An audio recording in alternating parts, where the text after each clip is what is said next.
İyi günler. Rabbimin şu yarattığı güzelliklere bakın efendim. Morun, pembenin, lilanın karışımı. Kupkuru dalın verdiği güzelliğe bakın. Bu dal bunu vermeye kadir mi? Değil. Yani bu ağaç bu rengi, bu çiçekleri açmaya kadir değil. Verene şükürler olsun.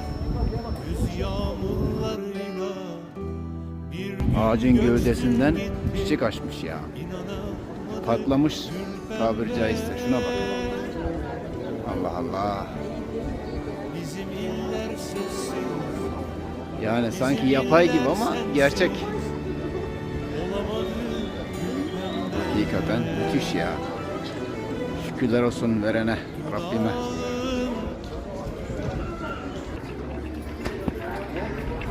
Teşekkür